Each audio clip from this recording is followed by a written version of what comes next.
नमस्कार। भारत की इकोनॉमी की कहानी में ना एक बहुत ही दिलचस्प पहेली सामने आई है। देखिए, एक तरफ तो हम दुनिया की सबसे तेजी से बढ़ने वाली मेजर इकोनॉमी है और दूसरी तरफ हमारी ग्लोबल रैंकिंग में अचानक एक गिरावट आ गई। अब ये भला कैसे मुमकिन है? चलिए, आज इसी रैंकिंग पजल को कुछ फैक्ट्स और डेटा के साथ मिलकर सुलझाते हैं। सवाल बिल्कुल सीधा है। दुनिया की फास्टेस्ट ग्रोइंग मेजर इकोनॉमी का टैग होने के बावजूद भारत ग्लोबल इकोनॉमिक स्टेज पर 5वें से 6ठे नंबर पर क्यों आ गया? ये एक ऐसा सवाल है जो थोड़ा सा हैरान तो करता ही है। तो आइए इस विरोधाभास की, इस पैराडॉक्स की एक एक परत को खोलते हैं।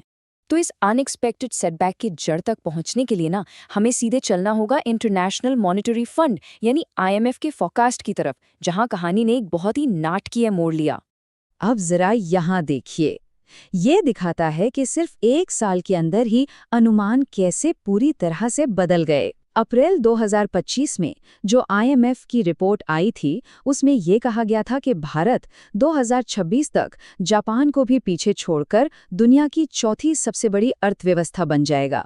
लेकिन ठीक एक साल बाद अप्रैल 2026 की रिपोर्ट में पूरी पिक्चर ही बदल गई और भारत को 6ठे स्थान पर दिखाया गया। चलिए अब थोड़ा नंबर्स की दुनिया में चलते हैं। पुराने अनुमान के मुताबिक फाइनेंशियल ईयर 2025-26 के लिए भारत की जीडीपी का साइज $4118 बिलियन होने की उम्मीद थी, लेकिन नए अनुमान में ये करीब $271 बिलियन घटकर $3916 बिलियन रह गया। और ठीक इसी दौरान यूके का अनुमानित जीडीपी बढ़कर $4003 बिलियन हो गया, जिसने उसे भारत से आगे निकलने में मदद कर दी। तो सवाल ये उठता है कि इस गिरावट के पीछे आखिर कौन से फैक्टर्स हैं? तो चलिए पहले और सबसे जरूरी फैक्टर को समझते हैं, जिसे हम कह सकते हैं द करेंसी कनंड्रम, मतलब हमारा कल्प्रिट नंबर 1, भारतीय रुपया। देखिए, बात बड़ी सिंपल है। जब हम अलग अलग देशों की इकोनॉमी की तुलना करते हैं तो हम उनकी नॉमिनल जीडीपी को एक कॉमन करेंसी यानी कि यूएस डॉलर में मापते हैं। इसका सीधा सा मतलब ये हुआ कि अगर रुपया डॉलर के मुकाबले कमजोर होता है तो डॉलर टर्म्स में हमारी इकोनॉमी का साइज अपने आप छोटा दिखने लगता है, भले ही हम रुपए में उतनी ही तेजी से ग्रो क्यों न कर रहे हों। तो चलिए रुपए की इस पूरी जर्नी को ट्रैक करते हैं। साल 2024 में एक यूएस डॉलर के लिए हमें करीब 44.57 रुपीस देने पड़ते थे। ये हमारा एक तरह से स्टार्टिंग पॉइंट है। लेकिन 2025 आते आते आईएमएफ के डेटा के अनुसार रुपया और कमजोर हुआ और एक डॉलर की कीमत बढ़कर हो गई 88.48 रुपीस। और ये गिरावट यहीं नहीं रुकी। अनुमान है कि इस साल ये 92.59 रुपये प्रति डॉलर तक पहुंच सकता है। जैसा कि साफ दिख रहा है, ये एक क्लियर डाउनवर्ड ट्रेंड है। अब इस गिरावट का असर कितना बड़ा है, पीडब्ल्यूसी इंडिया के रानीन बनर्जी ने इसे बहुत अच्छे से समझाया है। उनके मुताबिक रुपए में सिर्फ 7 से 8% की गिरावट का असर ये होता है कि यूएस डॉलर में हमारी अर्थव्यवस्था का आकार लगभग एक साल की नॉमिनल जीडीपी ग्रोथ के बराबर कम हो जाता है। मतलब ये बहुत बहुत बड़ा इफेक्ट है। अच्छा, अब आते हैं हमारे कल्प्रिट नंबर 2 पर। ये थोड़ा सा टेक्निकल है, लेकिन उतना ही जरूरी भी है। और ये है हमारी जीडीपी की कैलकुलेशन में हुआ एक स्टैटिस्टिकल रिवीजन। हुआ दरअसल ये है कि भारत ने अपनी जीडीपी की कैलकुलेशन के लिए एक नए आधार वर्ष यानी कि एक नए बेस ईयर को अपनाया है। देखिए, समय समय पर देशों को ऐसा करना ही पड़ता है ताकि उनकी कैलकुलेशंस अर्थव्यवस्था की जो मौजूदा स्ट्रक्चर है उसे और बेहतर तरीके से रिफ्लेक्ट कर सके। तो इस बदलाव का असर क्या हुआ? जैसा कि हम देख सकते हैं, पुराने बेस ईयर के हिसाब से फाइनेंशियल ईयर 2025-26 के लिए नॉमिनल जीडीपी लगभग 35.7 लाख करोड़ रुपए अनुमानित थी। लेकिन नए बेस ईयर के साथ ये आंकड़ा घटकर 34.5 लाख करोड़ रुपए हो गया। अब भले ही ये नई कैलकुलेशन ज़्यादा सटीक है, ज़्यादा एक्यूरेट है, क्योंकि ये इकोनॉमी में नए सेक्टर्स और प्रोडक्ट्स को शामिल करती है, लेकिन इसने कागज़ पर जीडीपी के आंकड़े को छोटा ज़रूर कर दिया। तो चलिए एग्जाम के पॉइंट ऑफ व्यू से इसे फटाफट समराइज कर लेते हैं।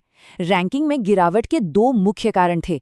पहला, करेंसी डेप्रिसिएशन यानी डॉलर के मुकाबले रुपए का कमजोर होना, और दूसरा स्टैटिस्टिकल रिवीजन यानी जीडीपी के लिए एक नए बेस ईयर को अपनाना। और सबसे जरूरी बात जो हमें याद रखनी है वो ये है कि ये दोनों ही टेक्निकल फैक्टर्स हैं जो इकोनॉमी की अंदरूनी ताकत पर कोई सवाल नहीं उठाते हैं। तो इन टेक्निकल वजहों से हटकर भारत की असली इकोनॉमिक स्टोरी क्या है?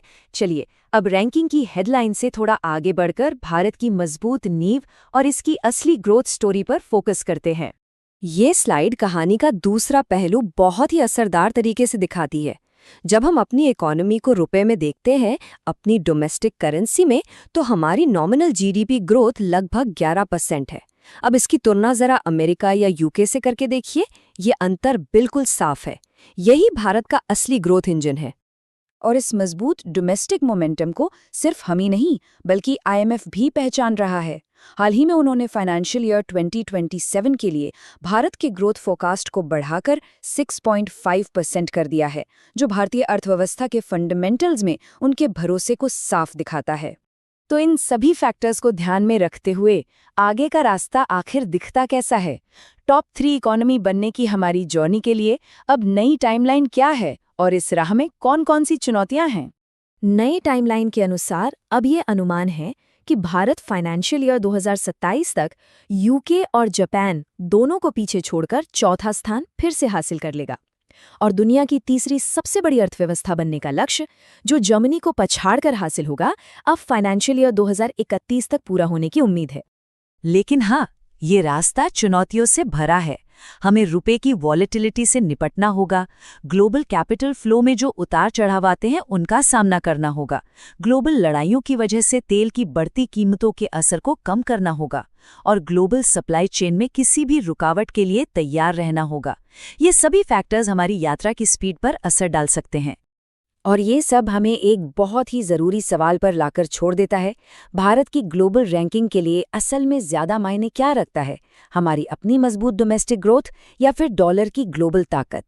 ये वो सवाल है जो आने वाले सालों में भारत की इकोनॉमिक कहानी को परिभाषित करेगा। इस पर विचार ज़रूर कीजिएगा।